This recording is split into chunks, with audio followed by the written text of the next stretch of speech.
영혼의 등대. 영혼의 등대 오늘 이 시간에는 대구 열방교회 박재윤 목사님께서 말씀 전해주시겠습니다. 은혜의 시간 되시기 바랍니다.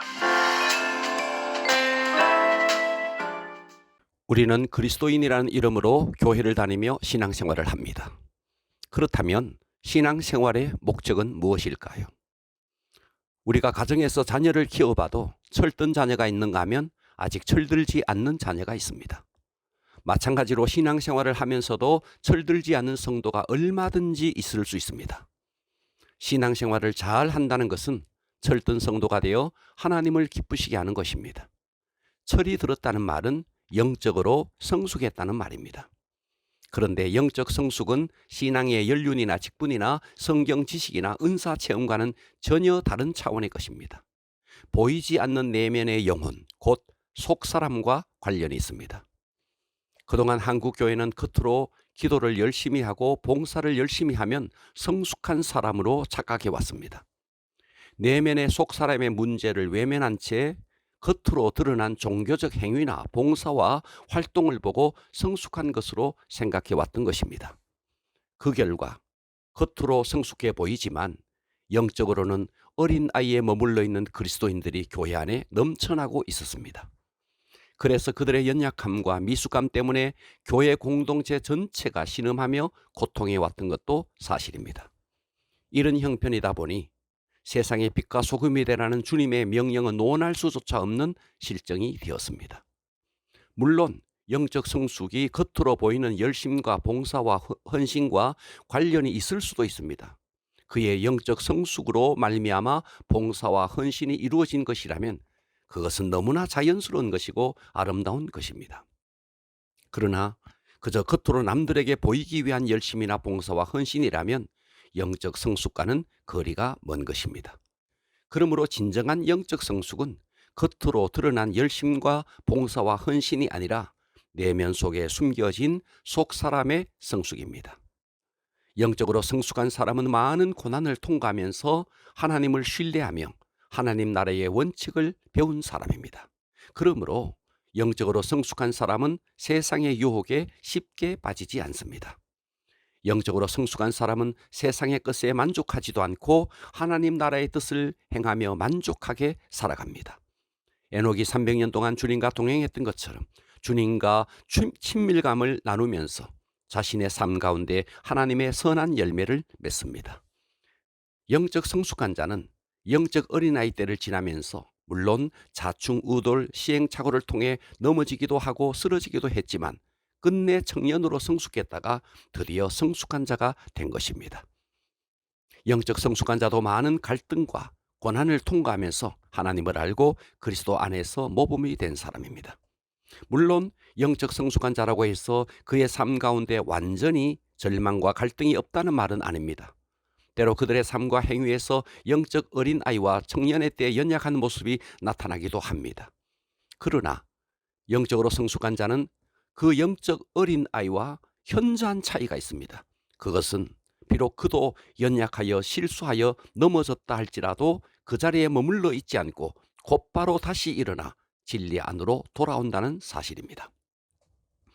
영적 성숙한 자는 어떤 사람일까요? 먼저 지혜가 장성한 사람입니다. 고린도전서 14장 20절 형제들아 지혜는 아이가 되지 말고 악에는 어린아이가 되라. 지혜는 장성한 사람이 되라.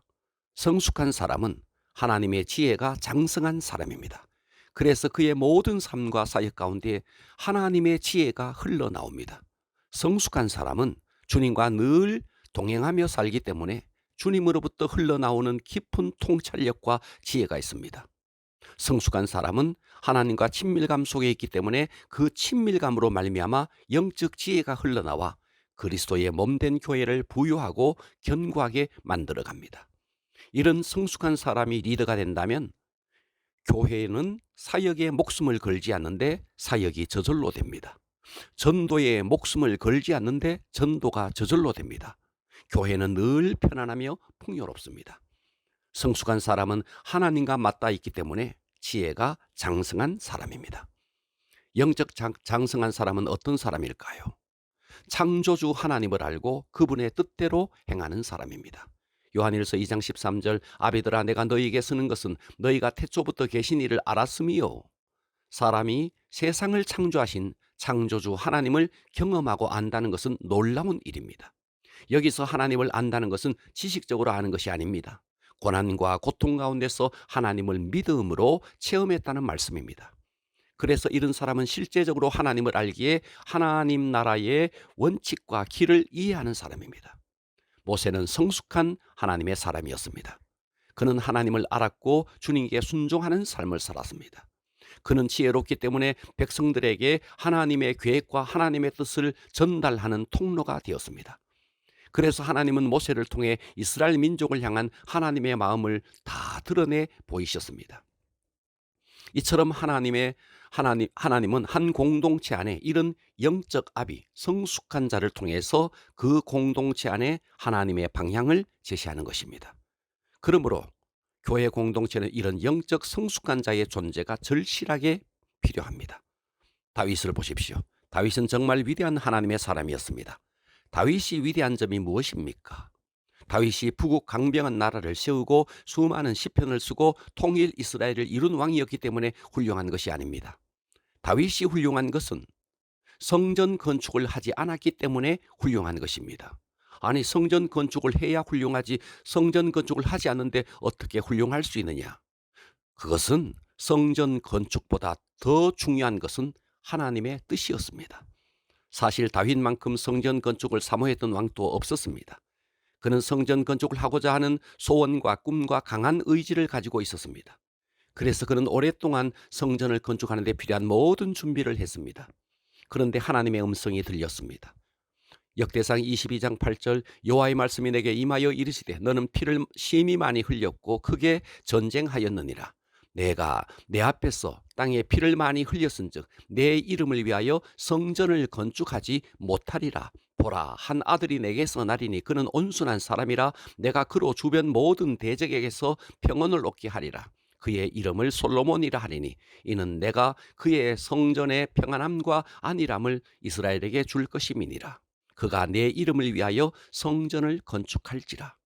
다윗은 성전 건축을 위해 모든 것을 준비했지만 이 일은 아들을 통해서 성취된다는 하나님의 뜻을 알았을 때 그는 성숙하게 반응합니다.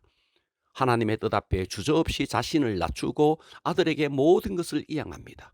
그리고 아들을 통해서 성전이 건축되도록 모든 후원을 아끼지 않고 격려하고 도와줍니다. 바로 이것이 성숙한 자의 모습입니다.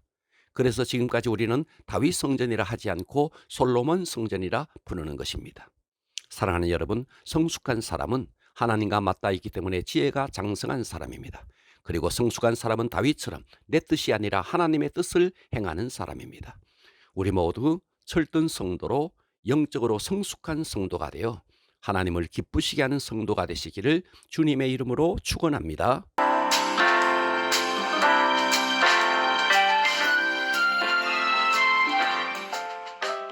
영혼의 등대 지금까지 대구시 달서구 월곡로에 위치한 대구 열방교회 박세윤 목사님의 말씀으로 함께 하셨습니다. 이 시간 방송 들으시고 신앙생활에 도움받기 원하시는 분들은 대구 지역번호 053-636-4944번 대구 열방교회로 전화하시기 바랍니다.